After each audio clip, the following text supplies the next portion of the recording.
We're all people, and anyone could be homeless, and a lot of us are trying to get out of it.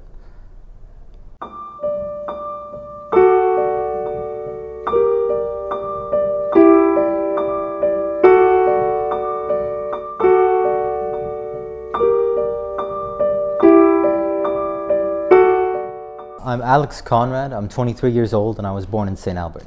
I had a single mother. My father wasn't really around. She wasn't able to keep custody of me from a very young age, being a single mom with schizophrenia. She didn't take her medications, and I was very quickly pulled into the children's services. I was staying at a group home. I was 13 years old when I received the news that she passed. It's just kind of sad, to be honest. My family's dead. There are none of them left, so they all died really young. It's gonna be really weird for me because, like, coming up soon-ish, I'm gonna out-age my mom. I don't know how I'm gonna deal with that. Out-aging your mom before you're like 30, that's something.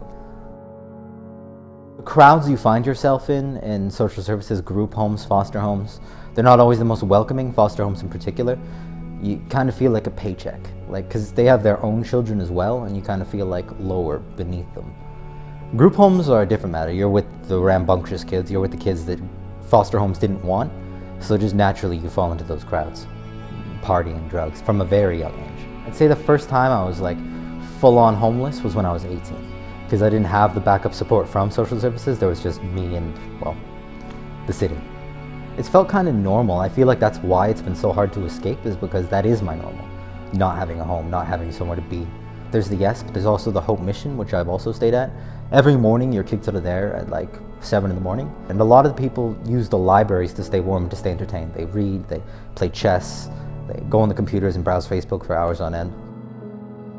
Basically, I'm mentally healthy to the point that I can be after everything I've been through. Yeah. The first time I was homeless, 18, I fell into a meth addiction for a bit.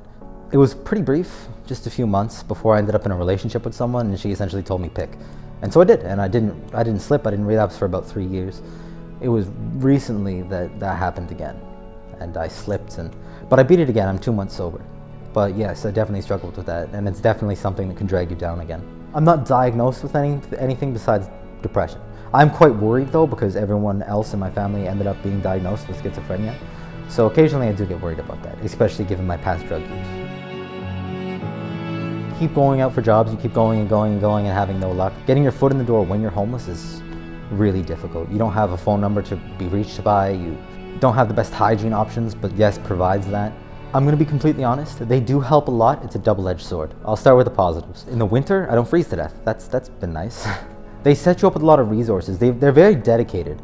They teach you employability skills. They teach you how to make your resume, how to make your cover letter, what to dress. They drive you out to all the interviews. Back in the day, it's not like this anymore, but they didn't really enforce school.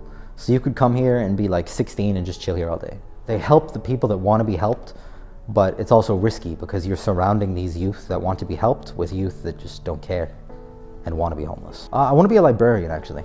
I'm really passionate about books. I love reading. I love writing. I write and perform spoken word poetry. That is my dream. Homelessness can be a choice, that's true. But at the same time, it can be a total accident. A lot of people don't realize that they're a few months away from being homeless themselves. If they get laid off and can't find work, a lot of the people come from rough families or no families at all, and like they didn't really have much of a chance to begin with.